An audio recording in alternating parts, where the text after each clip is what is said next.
વેબિનારમાં જોડાયેલ દરેકનું સ્વાગત છે. આજે ગિરનારી મંડળનો 752મો વેબિનાર છે. વક્તા છે અમદાવાદના ડૉક્ટર જયંત પુરોહિત સાહેબ, જેઓ આપણને બાળકોના રોગોનું નિદાન અને સારવાર ભાગ 2 બાળકોના રોગો વિશે વધુ માહિતી આપશે. ડૉક્ટર જયંત પુરોહિત સાહેબ.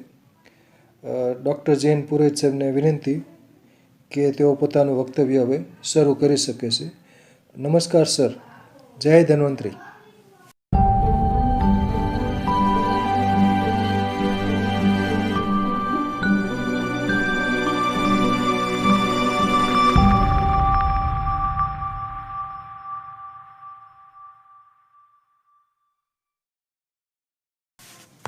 જય ધન્વંતરી સાહેબ. જય ધન્વંતરી.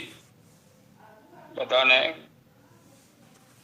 બાળકો વિશે આપણે ગયા વખતે બાળકોની અંદરના 22 પ્રકારના રોગો એના વિશે ચર્ચા કરી હતી અને બાળકની તંદુરસ્તીની જવાબદારી જેની છે માતા, એ માતાએ કેવા પ્રકારનો આહાર લેવો જોઈએ, કેવા પ્રકારનું વર્તન કરવું જોઈએ, કેવા પ્રકારથી આધ્યાત્મિક વિચારધારામાં જવું જોઈએ, આ બધી ચર્ચાઓ ખાસ કરીને આપણે ભાગ 1માં હતી અને ત્યારબાદ આપણે 22 પ્રકારના રોગો વિશે ચર્ચા કરેલી. તો મુખ્યત્વે તો જીનેટિક ડિઝીઝથી જો આપણે શરૂઆત ગણીએ તો 3 પેઢીના જીન્સ માતાના ઉદરમાંથી જ બાળક લઈને આવતું હોય છે. ત્યાં એક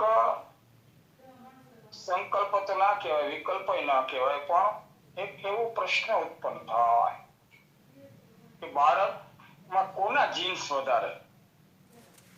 ઘણી વખત આપણને એવું જોવા મળે તો આપણે ઘણાને કહેતા હોય કે આ મોસાળ ઉપર ઉતરો છે, ઘણાને આપણે કહેતા હોય કે આ આપણી પેઢી ઉપર ઉતરો, કાકા જેવો થયો છે. ઘણું બધું એના માટેના શબ્દો હોય છે.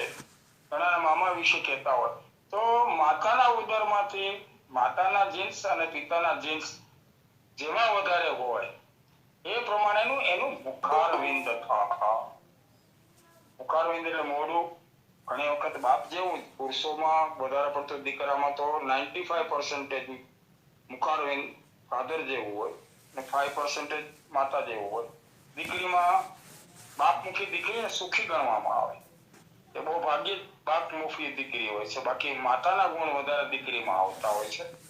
તો જે જીન્સ વધારે હોય એ પ્રમાણેના એ પેઢીની પરંપરા પ્રમાણે રોગો આવી શકે. આ જીન્સની વાત થઈ. ત્યારબાદ અવતરણ.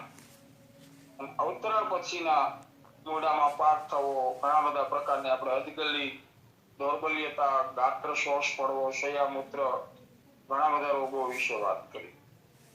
આવા 22 પ્રકારના રોગને જનરલ માતા સાથે, વાતાવરણ સાથે થોડા ઘણા સંકળાયેલા હોય છે. બાકી ત્યાં સુધી આવા રોગો આવતા હોય ત્યાં સુધી બાળકની સ્થિતિ 7-8 મહિના સુધી માતા સાથે વધારે સંકળાયેલી હોય છે. અને ત્યારબાદ બાળ ગ્રહ રોગ કયા છે, એના 12 પ્રકાર કયા છે. એમાં ગયા વખતે આપણે સંક્ષિપ્તમાં જ લીધું હતું, પણ આપણે બાળ ગ્રહ રોગ એટલે એને જુદી રીતે આપણે સમજવાના નથી. આપણે આયુર્વેદ શાસ્ત્ર પ્રમાણે એને ગ્રહ તરીકે સ્કંદ ગ્રહ, વિષાક ગ્રહ, સ્વગ્રહ, પિતૃગ્રહ, નૈગ્મય ગ્રહ, શકુની ગ્રહ, શીતપૂતના ગ્રહ, મુખ મંડિતિકા ગ્રહ, પૂતના ગ્રહ, અંધપૂતના ગ્રહ, રેવતી ગ્રહ અને શુષ્ક રેવતી ગ્રહ, આ બધા ગ્રહ સાથે સંકળાય. તો આપણને પેલા એક વિચાર આવે કે ભાઈ ગ્રહ તો 9 અને 12 કેવા પ્રકારના રોગો આવ્યા. ગ્રહ સાથે શબ્દ જ્યારે આપણે આયુર્વેદ શાસ્ત્રમાં એને સમજવું હોય તો ક્લાઇમેટ ઇફેક્ટ, વાતાવરણને કારણે જે આવતા રોગો હોય, અને એમાં ખાસ કરીને અવકાશી વાતાવરણ જવાબદાર હોય, એને એ સમયની અંદર ગ્રહ તરીકે નામ આપવામાં આવ્યું હોય. તો એ પ્રમાણે આપણે ગયા વખતે એન્ડમાં સંક્ષિપ્તની અંદર આ બધા ગ્રહો વિશે આપણે વાત કરેલી. તો આજના વેબિનારને શરૂ કરતા પહેલા માં વનસ્પતિને વંદના કરીએ, કારણ કે એના વિના આપણો ઉદ્ધાર નથી. ખોરાકથી લઈ, આહારથી લઈ અને ઔષધ સુધી અને મૃત્યુકાળ સુધી છેલ્લે પણ એમ થાય કે હવે અરિષ્ટ લક્ષણ આવી ગયું છે. જાણકાર હોય એ અરિષ્ટ લક્ષણ વિશે વાત કરે. આપણા આદરણીય નાકરાણી સાહેબના વેબિનારમાં અરિષ્ટ લક્ષણ વિશે નાકરાણી સાહેબે આપણને બહુ સરસ સમજાવ્યું. તો ત્યારે પણ છેલ્લે તો તુલસીનું પાન જ મૂકવામાં આવે. અને તુલસીનું પાન એ પણ એક વનસ્પતિ દેવી છે, જેને છોડના સ્વરૂપમાં માતાનું બિરુદ આપવામાં આવ્યું. પવિત્ર વનસ્પતિ ગણવામાં આવે. પણ વનસ્પતિ વિના આપણો ઉદ્ધાર નથી. પછી એ મિલેટ હોય, ધાન્ય હોય, ધાન હોય કે વનસ્પતિ શાસ્ત્ર હોય, તો દર વખતે માતાને યાદ કરવાનું, વનસ્પતિ માતાજીને યાદ કરવાનું મુખ્ય કારણ જ આપણું આ છે. તો વનસ્પતિ માને વંદના કરી અને આપણે આજના વેબિનારમાં આગળ વધીશું. ઓમ આયુર્વેદાય નમઃ. ઓમ આયુર્બલમ યશોવર્ચ પ્રજા પશુ નવસૂનિ ચ બ્રહ્મ પ્રજ્ઞાન ચ મેઘાન ચ ત્વન્નો દેહી વનસ્પતયે. ત્વન્નો દેહી વનસ્પતે. ઓમ શાંતિ શાંતિ શાંતિ. બાળરોગ દ્રાવિષમ તર્વા બાલરોગાસ્તેષુ હસ્તેષુ ક્ષીરભવાત્યત વાત પીત કફાશ્ચૈવ દંતો મે દશ્યતુ થકમ. વધારે પડતા બાળકોને રોગો, માતાનું જળાદિ ભક્ષણ, વિષ સમાન દોષકારક અન્નભક્ષણને લીધે દેશમાં પ્રકોપ થઈ, દેહમાં પ્રકોપ થઈને શરીર ઉપરનું દૂધ વિકૃત થાય છે. અને એ કારણોએ બાળકને અનેક પ્રકારની વ્યાધિઓ ઉત્પન્ન થાય છે. તેમજ માતા પિતાની ઉત્પત્તિ સ્થાનો વ્યથિત હોય તો પણ બાળકોને નિયમિત રીતે અમુક પ્રકારના રોગો આવતા હોય, જેના વિશે આપણે હમણાં પહેલા થોડું સંક્ષેપમાં વાતો કરી અને ગયા વખતે આપણે ખૂબ જ વાતો કરી. ઉત્પત્તિ સ્થાન મુખ્યત્વે તો ઉત્પત્તિ સ્થાન જ છે. રોગો તો પછી આવ્યા, જન્મ પછી રોગોની શરૂઆત થાય. તેના વિશે આપણે ગયા વખતે વેબિનારમાં વાત કરેલી જ છે. પછી બાળકોને અનિયમિત આહાર, વધારે પડતું બાળકને સુવડાવવું, વધારે વખત પાણી પીવડાવવું, ગરમીમાં બહાર લઈ જવું, વાસી દૂધનો આહાર આપવો, આવા ઘણા બધા કારણોથી બાળ રોગ ઉત્પન્ન થતો હોય છે. દૂધ પીનારા, દૂધ અને અન્ન ખાનારા અને કેવળ અન્ન ખાનારા એવા 3 પ્રકારના બાળકો હોય છે. માતાના ઉદરમાંથી જન્મ લીધા પછી મુખ્ય આહાર તરીકે દૂધ જ હોય છે. માતાના પૈપાન દ્વારા દૂધનું પોષણ મેળવતા હોય છે. ત્યારબાદ 6 મહિના પછી આપણે અન્ન બોટડા કરાવીએ અને ત્યાર પછી દૂધ અને અન્ન, આ બે સ્થિતિ બાળકની લગભગ 2 વર્ષ સુધી, 2.5 વર્ષ સુધી અમુક જગ્યાએ, બાકી 2 વર્ષ સુધી દૂધ અને અન્ન બંને ઉપર જ બાળકનું જીવન હોય છે. અને 3 વર્ષ પછી બાળક ફક્ત અનાજ ઉપર હોય છે, અન્ન ખાનારા હોય છે. એના આવા 3 પ્રકાર બનાવવામાં આવ્યા છે.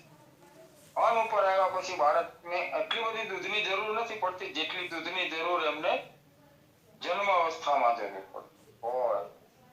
તો અન્ન અને દૂધ આ ક્યારેય દુષ્ટ ન હોવા જોઈએ. જરૂરિયાત પ્રમાણે બાળકોને આ બે વસ્તુ એકદમ ફ્રેશ અને તાજી આપવી જોઈએ, તો જ બાળક નિરોગી રહે. અને જ્યારે બાળક સંપૂર્ણ અન્ન ઉપર આવે પછી જ એમને દાંતના ઉપદ્રવો અને ઘણા બધા રોગો ઉત્પન્ન થવાની શરૂઆત થતી હોય છે. પણ મુખ્યત્વે આપણે જો વિચાર કરીએ તો માતાનો આહાર અને દૂધ, અત્યારે તો આપણે ઘણી બધી રીતે ભગવાનની કૃપા અને ઘણી બધી રીતે બાળકનો ઉછેર કરી શકીએ છીએ.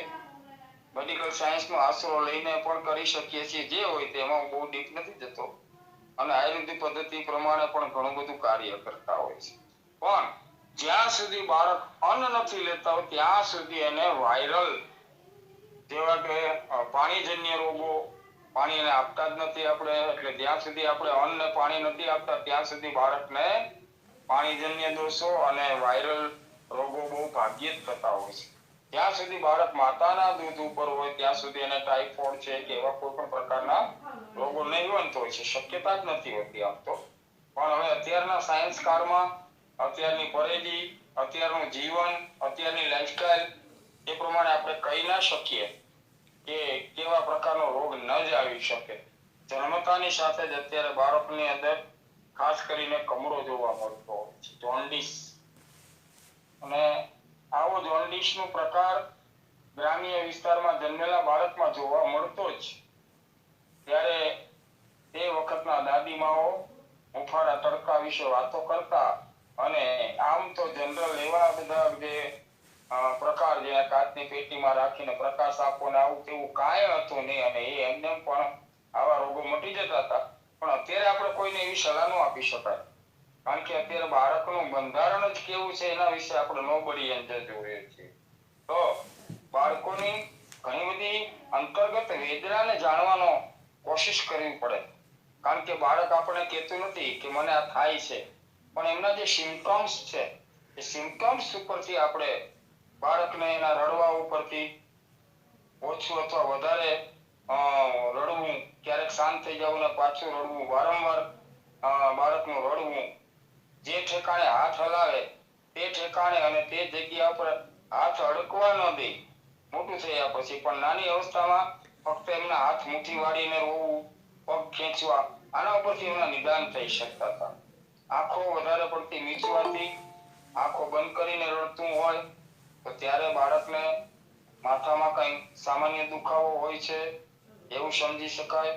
મલા અવરોધ અને ઉલટી, આવો ઉપદ્રવ જ્યારે બાળકને થતો હોય છે ત્યારે માતાના પૈને એ ચાટતું હોય છે, અથવા તો પૈ પાન કરતું નથી હોતું, પેટમાં ગડબડ થયેલી હોય, વાયુ વાતાદી દોષોને કારણે બાળકને પેટ ચડવું, આના વિશે આપણે ડીકા મારીને એડિયાની ગયા વખતે સામાન્ય મારા જે સ્વાનુભૂત પ્રયોગોમાં વાત કરેલી. તો વાતુલ પદાર્થના સેવનને કારણે પેટ ચડે એટલે કે પુષ્કળ ગેસ થઈ જાય ત્યારે બાળકના પગ એ સીધા રાખતું નથી અને પગને ભેગા કરી અને એ રુદન કરતું હોય છે. ત્યાર પછી ઘણાની અંદર બાળકને કબજિયાત જેવો પ્રોબ્લેમ પણ થતો હોય છે અને મળમૂત્ર બંને બંધ થઈ જતું હોય છે. ત્યારે ડચકા લેતું લેતું રોતું હોય છે અને આવા લક્ષણો જોવા મળતા હોય છે.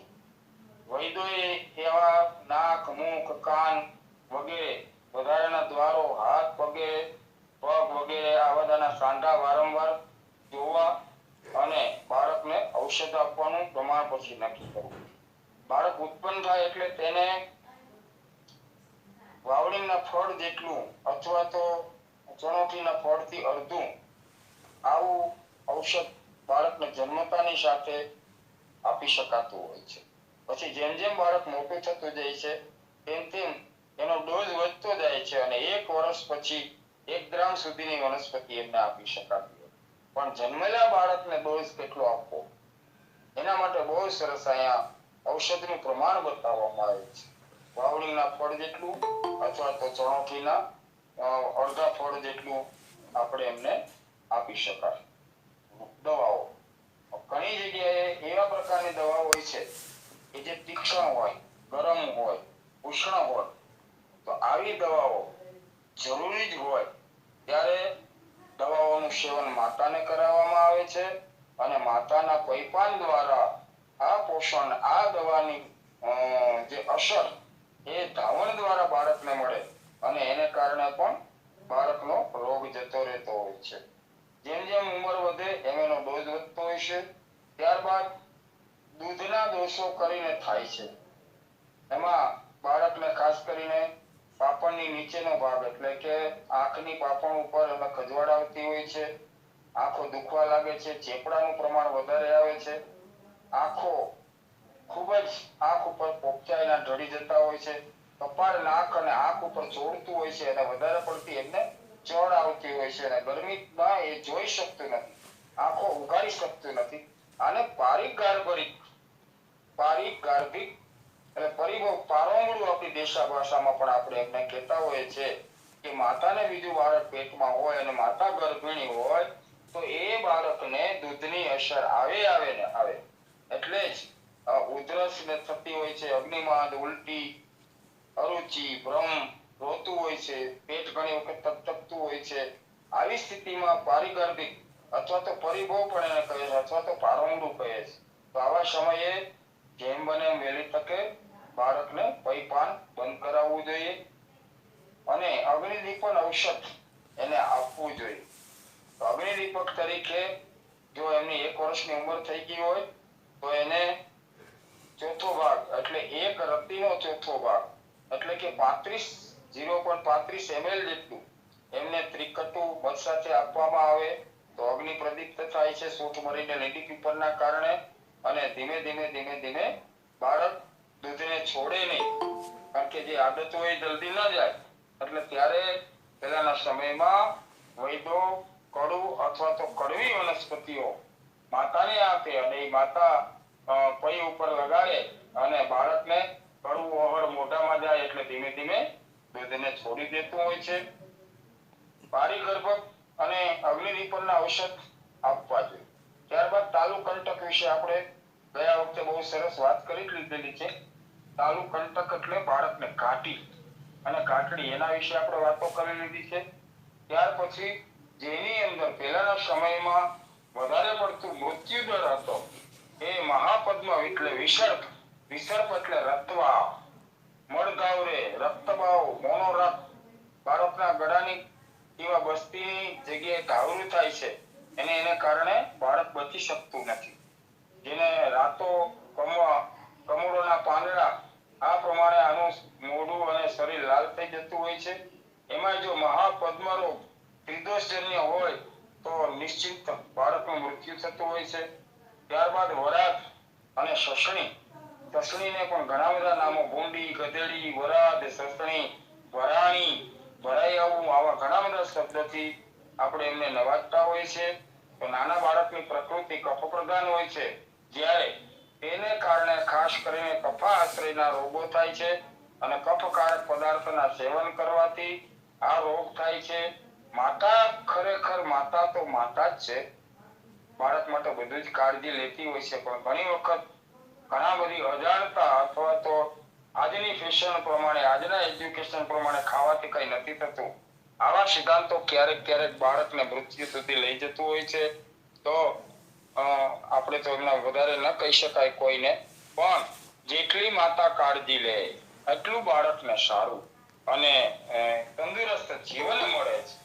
નૈસર્ગિક ગતિનો અવરોધ ન થાય તેના માટે થઈને માતાએ કફના આશ્રય, કફજન્ય રોગો આવા પદાર્થોનું સેવન ના કરવું જોઈએ અને અવરોધ જ્યારે બાળકને કફનો થાય પછી તેનું પેટ ચડવા લાગે છે, કાળજા પાસે કંઠા અવરોધ થાય છે અને કાળજા આગળ એટલે કે જ્યાં આપણા ફેફસા પૂરા થતા હોય, ફેફસાની રીત પૂરી થતી હોય અને ત્યાંથી પેટ શરૂ થતું હોય ત્યાં ભરાણી અને સસણીના નિદાન સ્વરૂપે બે ખાડા પડે. બાળક એકદમ શ્વાસોશ્વાસ વધી જતા હોય છે અને ત્યાં આવી રીતે શ્વાસ લે તો બે ખાડા પડી જતા હોય છે. ત્યારે વૈદ્યને ખબર પડી જતી હોય છે કે આમને ભરાણી કહેવાય અને આ ભરાણીનો રોગ છે જેને અત્યારના સમયની અંદર વાયરલ ઇન્ફેક્શન અથવા બેક્ટેરિયલ ઇન્ફેક્શન તરીકે ગણવામાં આવે છે. તો આ સસણી જેવો અતિ ત્વરિત રોગ આના જેવો બીજો પ્રાણઘાતક બીજો કોઈ રોગ નથી. એક વિસર્પ એટલે કે રક્તવાત અને બીજો સસણી. ત્યારબાદ સસણીની પછીના એક પીરિયડની અંદર બાળકને કન્વર્ઝન, આકડી, તાણ અને આંચકી. અહીંયા આપણે આ વસ્તુને ખાસ સમજીશું કે તાણ, આંચકી અને વાય આવવી આ બંને બહુ અલગ છે. ઘણી વખત આંચકી આવતી હોય એને લોકો વાય સમજતા હોય છે પણ વાય અલગ છે અને તાણ અને આંચકી અલગ છે. આકડી પણ દેશી ભાષામાં આપણે એને કહેતા હોય છે. આંચકીની અંદર બાળકના હાથ પગ ખેંચાતા હોય છે, બાળક જાગૃત અવસ્થામાં પણ હોય છે અને એને કન્વર્ઝન કહેવામાં આવે ઇંગ્લિશમાં અને વાયને એપિલેપ્સી કહેવામાં આવે. આ બેયના પ્રકારને સમજવા ખૂબ જરૂરી હોય છે.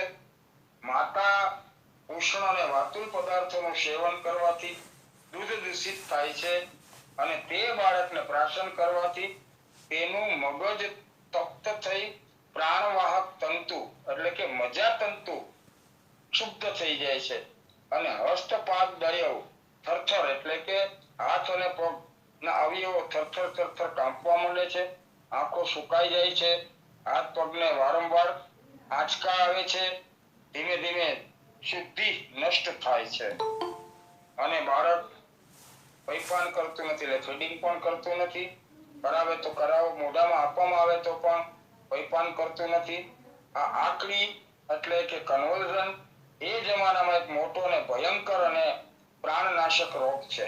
આ રોગમાં વનસ્પતિ તરીકે એને આપવા માટે ઘણી બધી દવાઓનું પ્રમાણ આપવામાં આવ્યું છે, પણ અકસ્માત અને આંચકી આ બેયનો ભેદ અહીંયા સમજાવવામાં આવ્યો છે. તો આ રોગવાળા છોકરાને નિભાવવા ભારે કઠિન હોય છે. બાળકના મસ્તકમાં ઉષ્ણતા ઘણી વધી જતી હોય છે અને આ આકડીનો રોગ એટલો બધો ખતરનાક હોય છે કે એના એટેક વારંવાર બચપણમાં કન્વર્ઝન થતા હોય છે અને આમાંથી પણ આપણે ઘણા બધા લોકોને ખ્યાલ હશે કે બાળક શ્વાસ લઈ જાય અને આખા હાથ પગને ખેંચવા લાગે એટલે ત્યારે મગજને ઓક્સિજન ઓછું મળતું હોય. આવું થતું હોય છે તો ત્યારના અનુભવી માતાઓ અને દાયાણો અને વૈદ્યો દ્વારા આપેલા માર્ગદર્શન પ્રમાણે મોઢામાં ફૂંક મારવામાં આવે અથવા તો ઓક્સિજન સંપૂર્ણપણે મગજને ન મળે એટલે વાચું બાળક સભાન અવસ્થામાં આવે અને મોઢેથી શ્વાસ લેવા માંડે. પણ આ આકડીનો રોગ છે એ 2 કે 3 વર્ષ કે 4 વર્ષ પછી કુદરતી રીતે આ રોગમાંથી બાળક બહાર આવી જતું હોય છે. જ્યારે એપિલેપ્સીનો જે રોગ છે અકસ્માત એ રોગ બાળકની સાથે એની જિંદગી સુધી સંકળાયેલો હોય છે. તો ત્યારબાદ આપણે આગળ વધીએ. ભાર એટલે દૂધની મલાઈ અથવા તો ચીકણા પદાર્થોનું સેવન કરવાથી, મલાઈ જેવા પદાર્થોનું સેવન કરવાથી આવો પદાર્થ બાળકના આંતરડામાં ચીપકાઈ જતો હોય છે એટલે ચીપકી જતો હોય છે અને મલાઈ જેવો એનો પેટના ઉપર એક અવરોધ ઉત્પન્ન થતો હોય છે. એને ડબ્બા પણ કહેવામાં આવે છે. ભાર ડબ્બા, ખાસ કરીને બાળક નાનું હોય ને એને ખજૂર ખવડાવી દેવામાં આવે તો પણ આ ડબ્બા રોગ થતો હોય છે.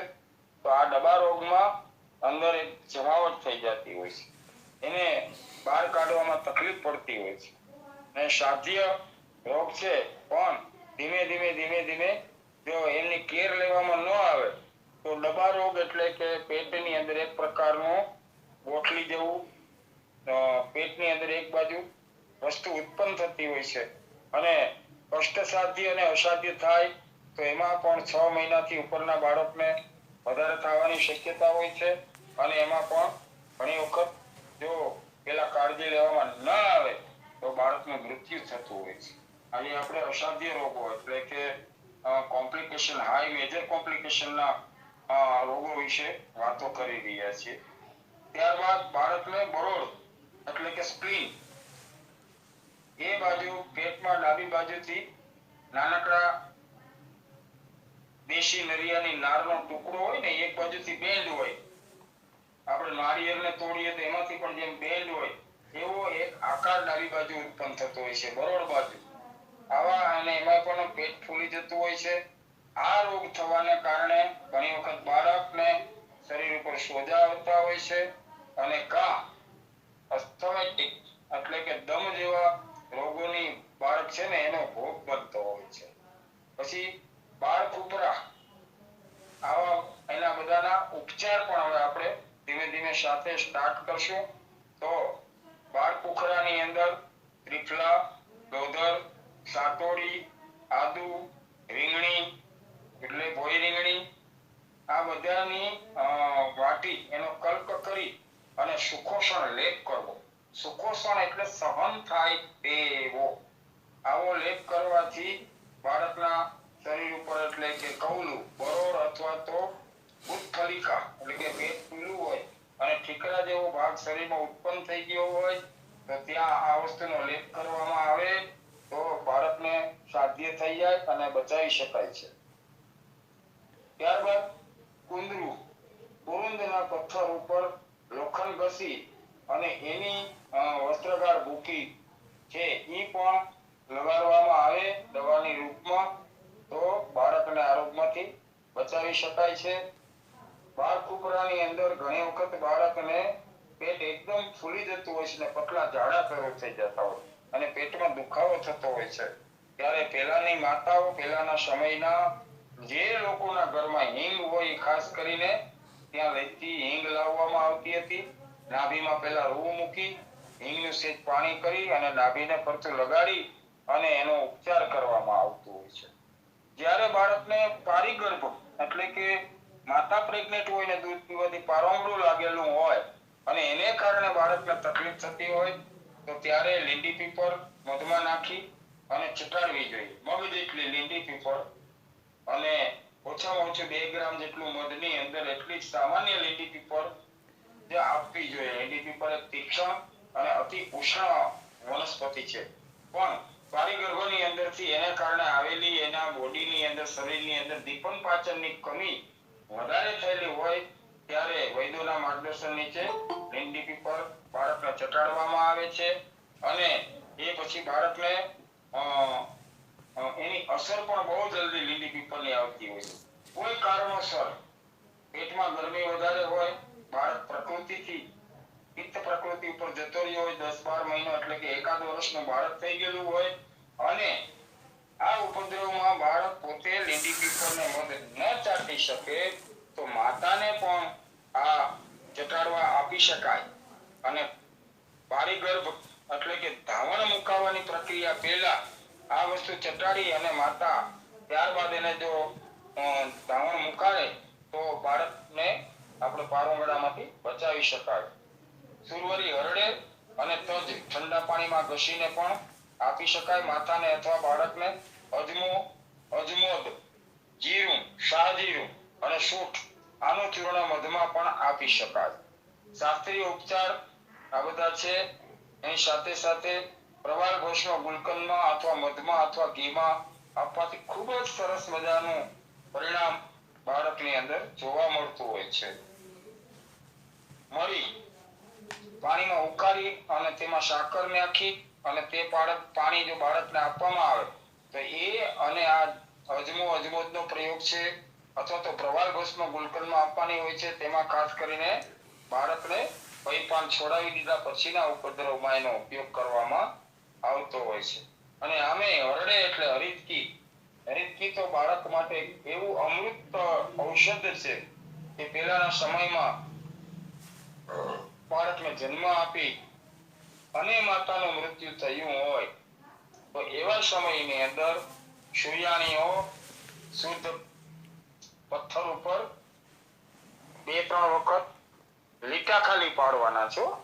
પાણી નાખીને એમાં 2-3 વખત આડી અવળી 2-3-4 લીટીઓ હરડેની કરી અને ઈ પાણી બાળકને ચટાડવામાં આવે તો જન્મતાની સાથે જેની જનેતાનું મૃત્યુ થયું હોય તો ત્યાં એની મુખ્ય ઔષધ તરીકે હરિતકીને પ્રાધાન્યતા આપવામાં આવી છે. અને એના માટે થઈ અને આપણા ઋષિ મુનિઓએ ચોખ્ખું બહુ સરસ એનું વિવરણ કરેલું છે કે તતો ગ્રહે નતો માતા તસ્ય માતા હરિતકી.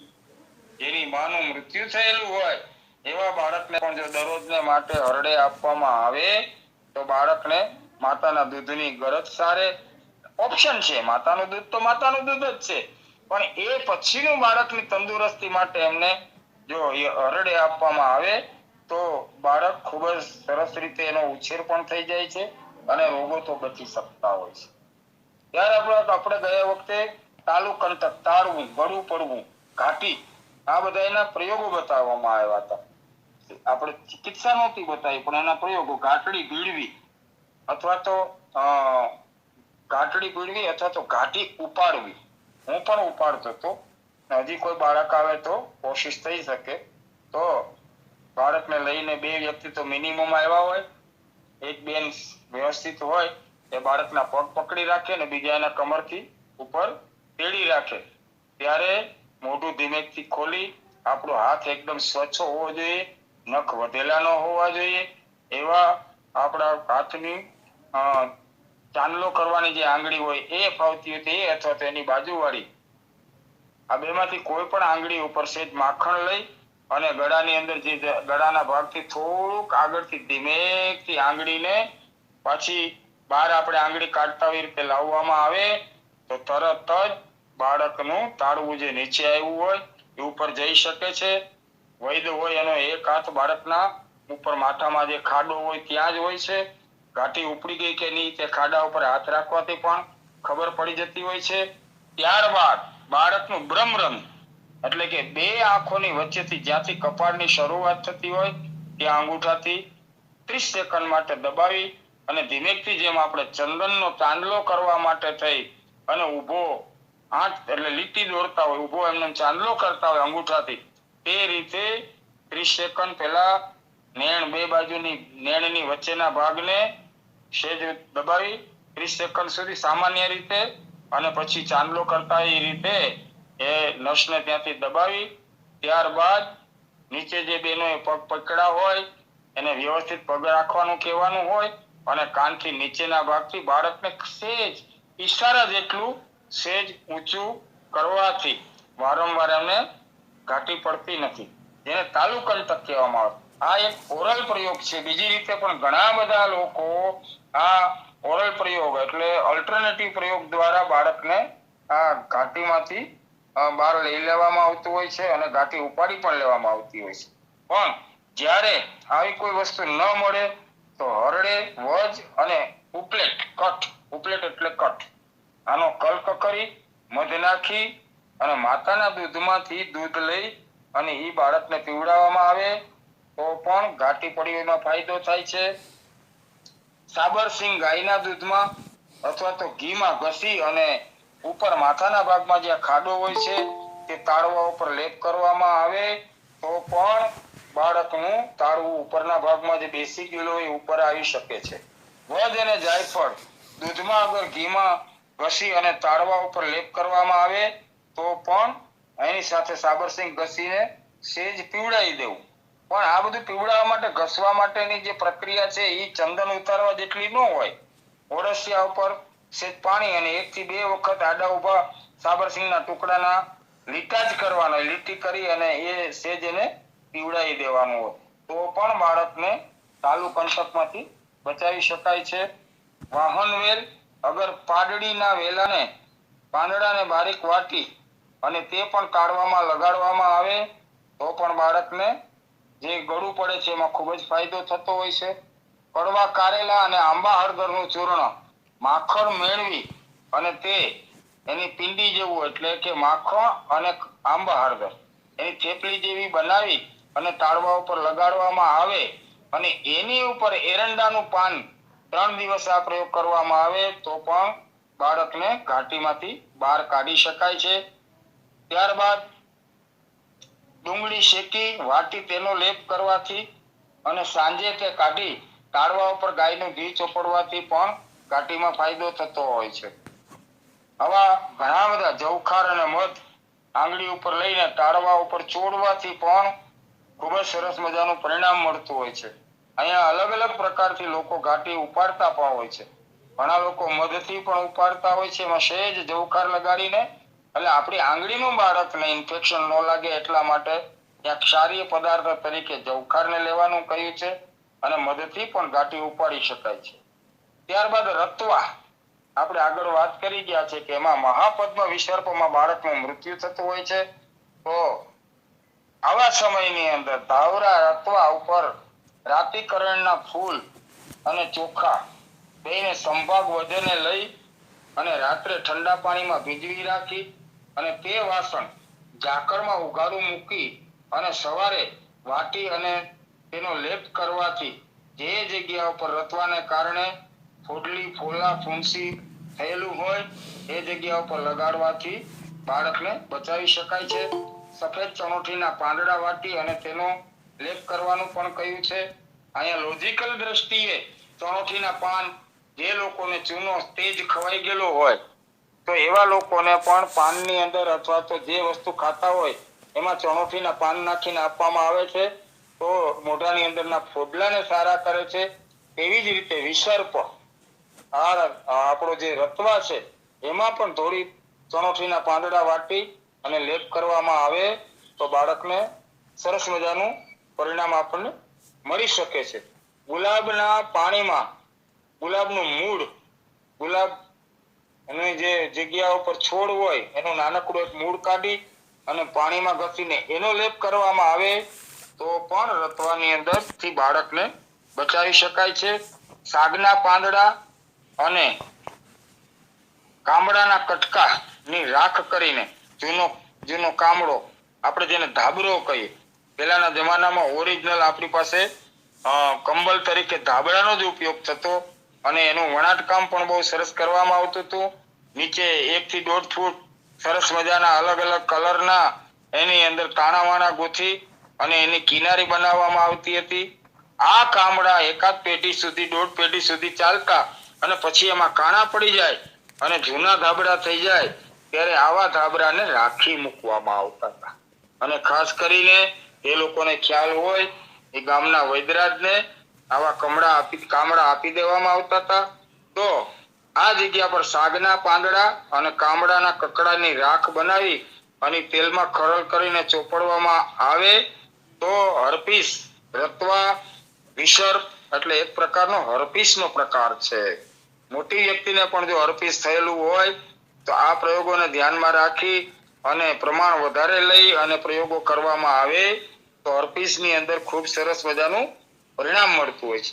ગોપીચંદન, ગોપી તળાવમાંથી આપણે જે માટી આવે છે એ પણ લગાડવામાં આવે તો જે જગ્યા ઉપર ફોડલા ફૂટી અને સખત બળતરા થતી હોય ત્યાં ગોપીચંદન ધીમે ધીમે એકદમ પાતળું, ક્યાંય ઘટ લેપ કરવાનું નથી કહ્યું, એકદમ પાતળા લેપ કરવાના અને પછી બાળકને ખેંચાય નહીં તેની ખૂબ કાળજી લઈ અને આપણે રતવા જેવા રોગમાંથી બાળકને બચાવી શકતા હોય છે. તે પછી આપણે વાત કરી હતી રતવા પછી શસણી, આંચકી, જેની અંદર આપણને તાણ, વાંચકી, વરાત, ગરદણી, ગધેડી એવા ઘણા બધા નામથી આપણે એને ઓળખતા હોય છે. તો આ શસણીનો જ્યારે રોગ, તાણ આંચકીનો રોગ જ્યારે શરૂ થઈ જતો હોય છે ત્યારે બાળકને ખાસ કરીને શસણીમાં એક સ્વાનુભૂત વૈદ્યોના પ્રયોગ તરીકે કેસર છે એને પાણીમાં 2-3 તાતણા રાખી અને કેસર વરણું પાણી થઈ જાય ત્યારબાદ એના 20 નખ ઉપર લગાડવામાં આવે છે અને સુરવરી હરડે એટલે ઓરિજિનલ જે આપણી ઉપર લાઇનિંગ વાળી સારી જાતની હરડે હોય છે એ, બેડા અને જેઠીમધ આ ઉષ્ણોદકમાં એટલે કે ગરમ પાણીમાં ઘસી સિંધવ અને મધ નાખી અને એ બાળકને જો ચટાડવામાં આવે તો એનું જે પેટ ઉછળતું હોય છે અને ખાડા પડતા હોય છે એમાં ધીમે ધીમે ધીમે ધીમે ફાયદો જોવા મળતો હોય છે. નાગરવેલના પાકેલા પાનને એરંડિયા તેલ ચોપડી અને તે પાન પેટ ઉપર મૂકી અને એની ઉપર સામાન્ય શેક કરવાનું કહ્યું છે.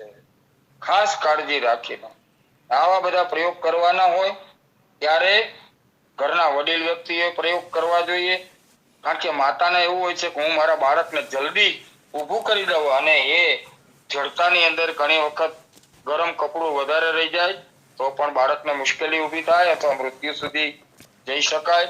એટલે વડીલો અને અનુભવી લોકો દ્વારા આવા નાગરવેલના પાકેલા પાનનો પ્રયોગ હજી આજની તારીખમાં ઘણી વખત આ શસણી સિવાય પણ બાળકને ઘણી વખત શરદી થઈ જતી હોય અને વારંવાર શરદીને કારણે એને અસ્થમેટિક બ્રોન્કાઇટિસ જેવું લાગતું હોય છે ત્યારે પણ ઘણા બધા વૈદ્યશ્રીઓ, આપણા આદરણીય શ્રીઓ અને ઘરના દાદીમાઓ નાગરવેલનું પાન આજની તારીખમાં બાળકને નાગરવેલનું પાન એની છાતી ઉપર મૂકી અને હળવા હાથે એક કપડું દગાવી ગેસ કે ચૂલો જે હોય ત્યાં પોતાના હાથ ઉપર 2 થી 3 વખત ફેરવી અને એની તીવ્રતા ઓછી કરી અને પાન ઉપર મૂકવામાં આવે તો બાળકને એના શરીરમાં જામી ગયેલો કફ હોય એ આવો પ્રયોગ 1 થી 2 વખત કરવામાં આવે તો તરત જ ઉધરસ સાથે કફ બહાર નીકળીને પણ અનેક પ્રકારના રોગોમાંથી બચાવી શકાય છે બાળકને.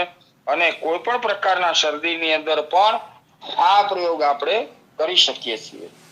ત્યારબાદ એક ઝંડુ ફાર્મસીએ બહુ સરસ મજાની ગોળી બનાવી હતી. ગોળીનું નામ છે બારા ગોળી અને આ બારા ગોળી પણ ચણાની દાળથી ઓછી અને મગથી થોડીક વધારે આ બારાગોળી પેલા એકલી આપવામાં આવતી, પણ જ્યારે સસણીનું પ્રમાણ વધી ગયું હોય અને રોગ છે એનું પ્રમાણ વધારે હોય, બાળકને અવસ્થા ડેન્જર થતી જતી હોય, ત્યારે બારાગોળીની અંદર પાપડીયો ખારો અથવા સાજી ખાર જે આપણે ભજીયામાં નાખીએ, પાપડીયો ખાર છે પાપડ બનાવતી વખતે વાપરતા હોય છે.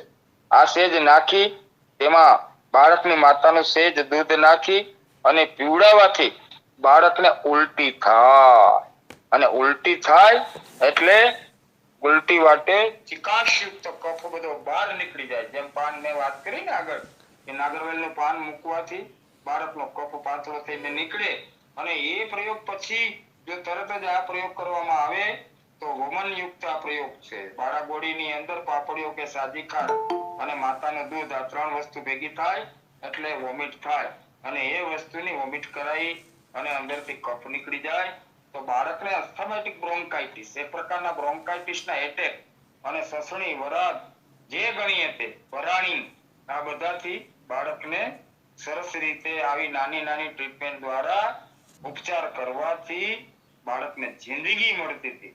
અત્યારે તો આપણે ઘણી બધી રીતે બાળકને હોસ્પિટલમાં એડમિટ કરી દેવામાં આવે છે, અને એના ડ્રાય સિરપ, એન્ટીબાયોટિક સિરપ અને પેન કિલર એટલે કે તાવને રોકવા માટે થઈને પેરાસિટામોલના અને એવા સસ્પેન્શન ડ્રોપ આપવામાં આવતા હોય છે, જે લાંબા સમયે નુકસાન પણ કરી શકતા હોય, છતાં પણ ના છૂટકે આવું બધું કરવું પડતું હોય છે.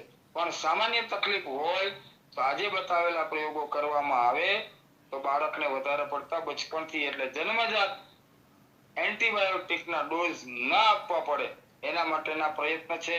છતાંય ખુલ્લા દિલે વાત કરું છું કે બાળકની તંદુરસ્તીમાં સેજ પણ જોખમ જેવું લાગે તો એક પણ પ્રયોગની રાહ જોયા વિના બાળકને ઇમરજન્સીમાં કાનૂની ચેતવણીની દ્રષ્ટિએ પણ કહું છું કે એને એડમિટ કરી અને સારવાર લેવી. ગોરોચન તો અત્યારે મળતું નથી, પણ ગોરોચન અને હળદર આ બે વસ્તુ મળે તો નાગરવેલના પાનને સેજ ગરમ કરી અને દબાવો, તેમાંથી એકાદ બે ટીપા રસના નીકળે, એમાં રાઈ જેટલું ગોરોચન અને મગના ફાડિયા જેટલી હળદર નાખી અને એમાં નાગરવેલના પાનનો રસ નાખી અને એ બાળકને જો સેજ ચટાડવામાં આવે તો પણ કફનું પ્રમાણ ઘટી જતું હોય છે.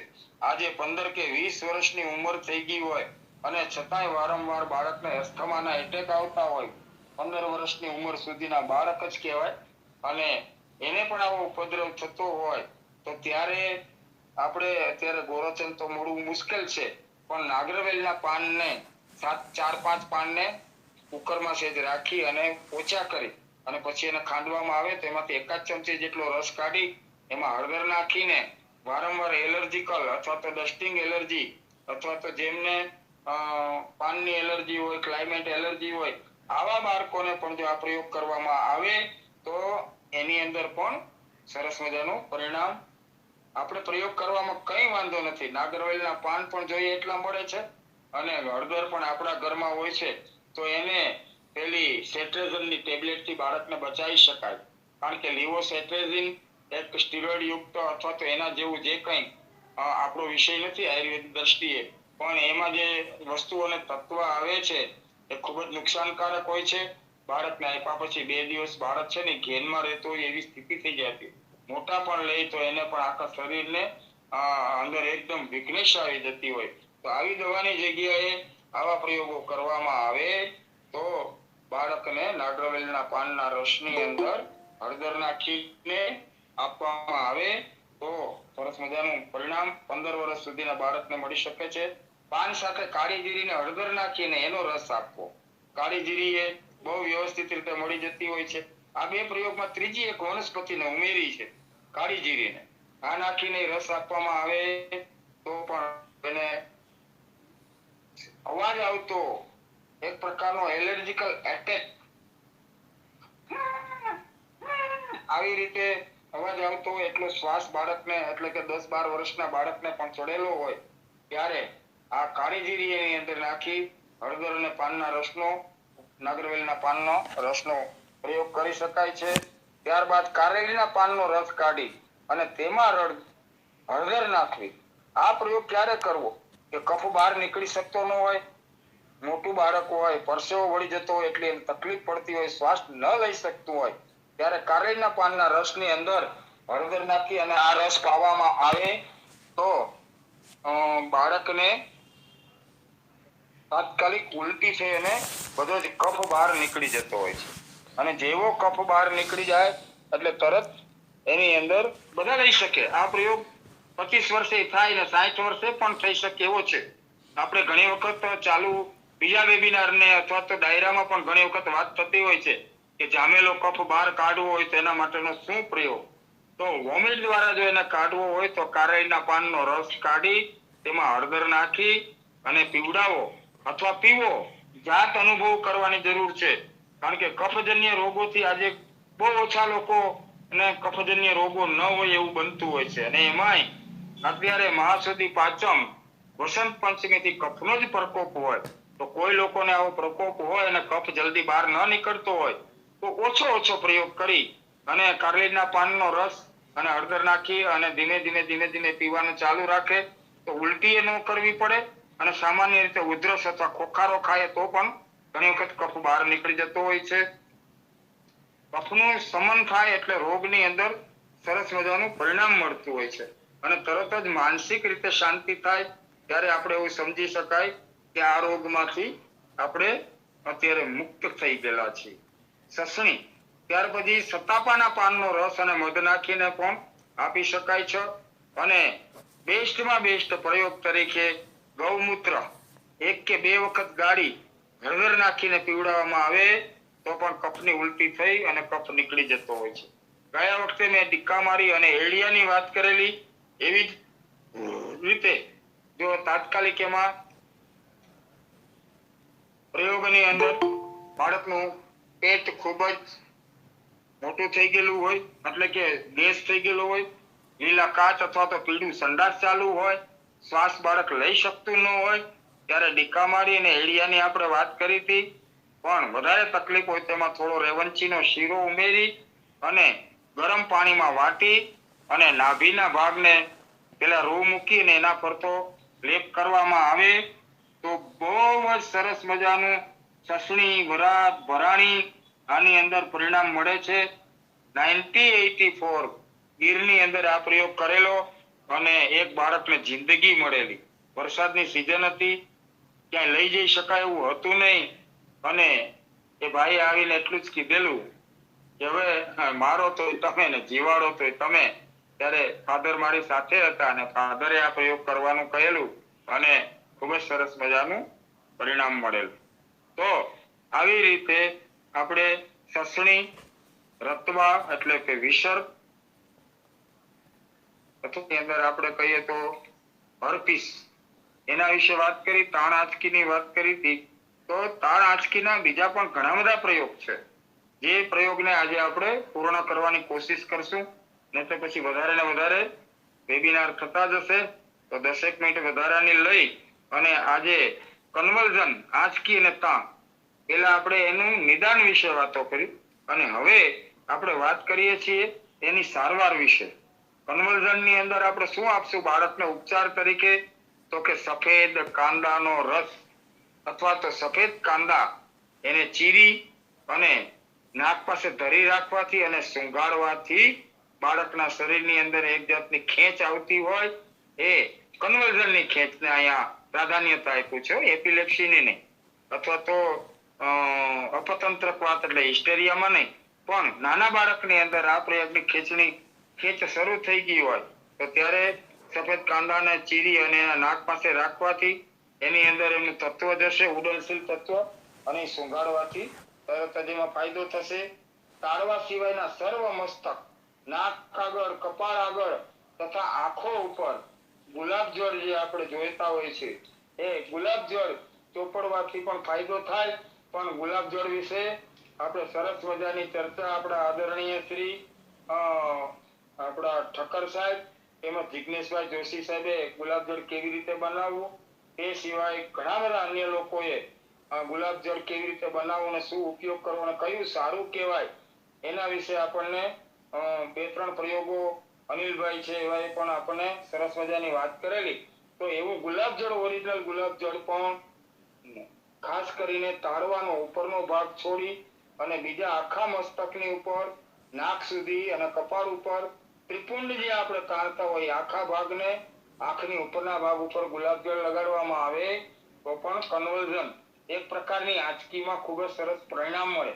ઘણી વખત મોટા બાળકને અથવા તો કોઈ પણ વ્યક્તિને મગજને ઓક્સિજન ઓછું મળે અને આખા શરીરમાં આવી ખેંચ ઉત્પન્ન થઈ ગઈ હોય કોઈ જગ્યાએ અને હાજર ઘરમાં આવું ગુલાબજળ પડેલું હોય તો કોઈ પણ વ્યક્તિ માટે આ પ્રયોગ કરી શકાય છે. ખેંચ આવી ગઈ હોય, શરીર ખેંચાતું હોય અથવા તો બેહોશી જેવી સ્થિતિ હોય ત્યારે પણ આ ચોપડવામાં આવે તો સરસ મજાનું પરિણામ મળતું હોય છે. ત્યારબાદ હરડે ઠંડા પાણીમાં ઘસી અને એનો જીભની નીચે જ્યાં આપણે અત્યારના સમયની અંદર જીભની નીચે બ્લડ પ્રેશરને ક્લિયર કરવા માટે થઈને ગોળી મૂકવામાં આવે. એકદમ બ્લડ પ્રેશર વધી ગયું હોય તો તાત્કાલિક કંટ્રોલ કરવા માટે જીભની નીચે ગોળી મૂકવામાં આવે છે.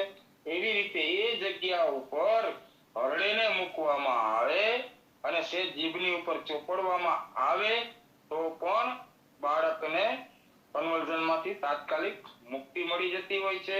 હરડે, આંબળા તથા ખડું સાકર નું અંજન કરવામાં આવે આંખમાં. પણ આ બધા પ્રયોગો બહુ સમજણપૂર્વકના છે.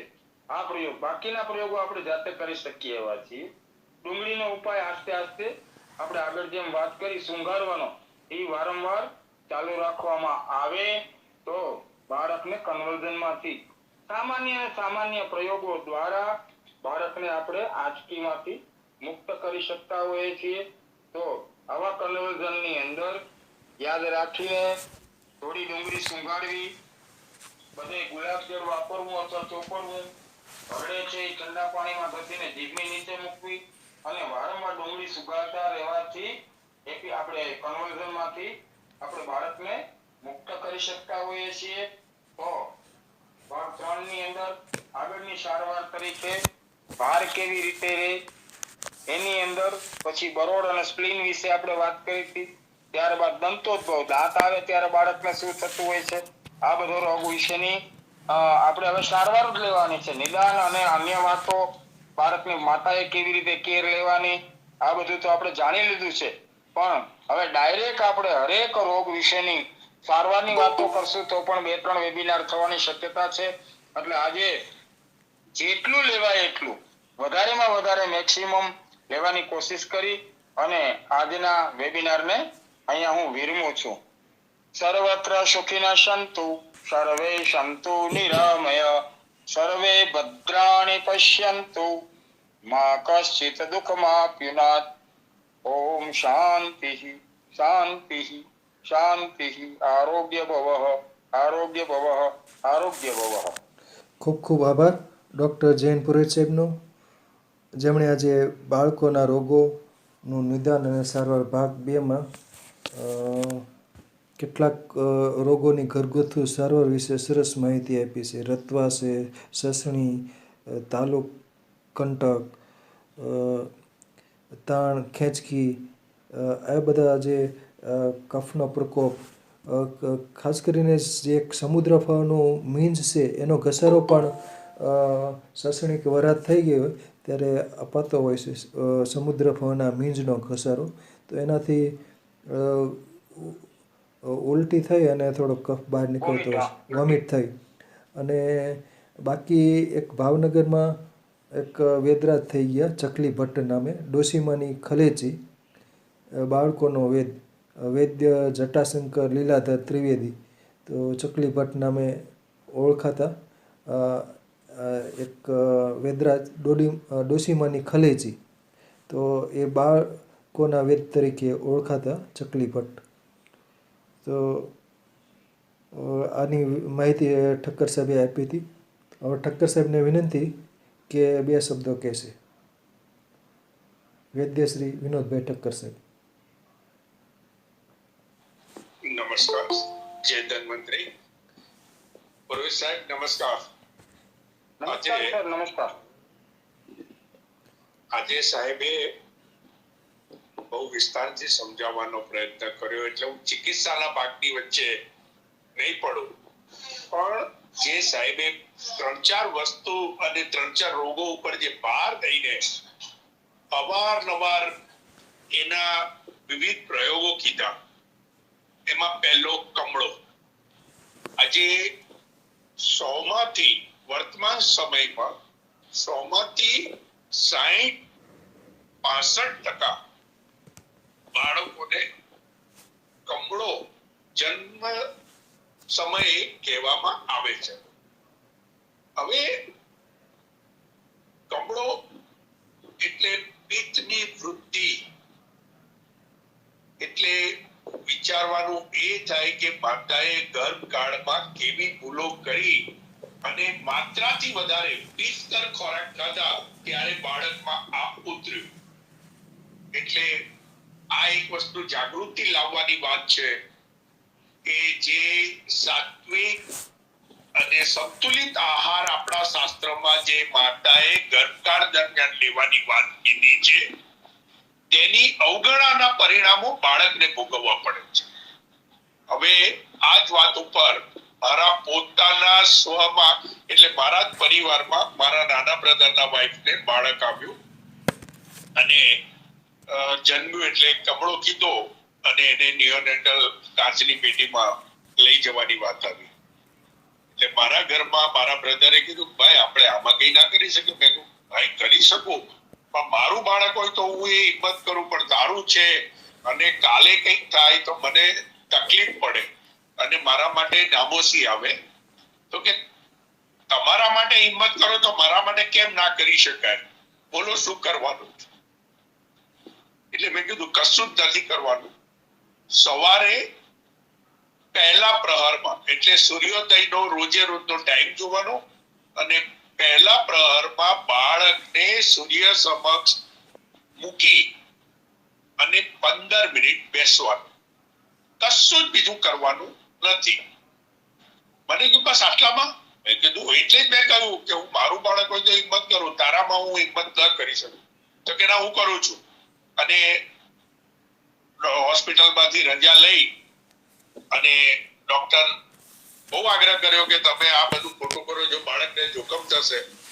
પણ જીત કરીને અમે બાળકને લઈ આવ્યા અને 7 દિવસ આ પ્રયોગ કરેલો અને આજે બાળક 27 વર્ષનું અમારા પરિવારમાં છે, સ્વસ્થ. એટલે આપણે આયુર્વેદને જે રીતે આપણા શાસ્ત્રમાં જે રીતે કીધું છે અને જે પથ્યપાલનની વાત જે કીધી છે ગર્ભકાળ દરમિયાન એની અવગણના અને આ આયુર્વેદનો પ્રયોગ શાસ્ત્રીય જે છે એ અમે કર્યો અને એનું પરિણામ પણ તમને. બીજું સાહેબે સસડીની વાત કરી. આજે હાલતા ચાલતા બાળકોને આ બ્રોન્કાઇટિસના લક્ષણો સાથે એડમિટ કરવા પડે છે. ત્યાં દુઃખ થાય છે. ઘણીવાર આપણને બહુ ભલે આપણા અંગત સ્વજન હોય પણ અંદરથી દુઃખ થતું હોય, કહેવાય બી નહીં કારણ કે કંઈક થાય તો અપજસ મળે. પણ સમજી શકાય એવી વાત એમને ગળે પચતી નથી. હવે બાળકને સામાન્ય રીતે શરદી કફ વધે એવો ખોરાક બાળકમાં એવું એટલે આયુર્વેદ જ કહે છે કે બાળક જ્યારે 10 વર્ષ 15 વર્ષનું થાય ત્યાં સુધી એને કફ વૃદ્ધિ થાય પણ એની માત્રાનું ધ્યાન ન રાખી કેટલો ખોરાક આપવો એનું ધ્યાન ન રાખવું અને અતિશય કફકારક ખોરાક આપે ત્યારે આવી પરિસ્થિતિ સર્જાય. અગ્નિનું ધ્યાન રાખ્યા વગર.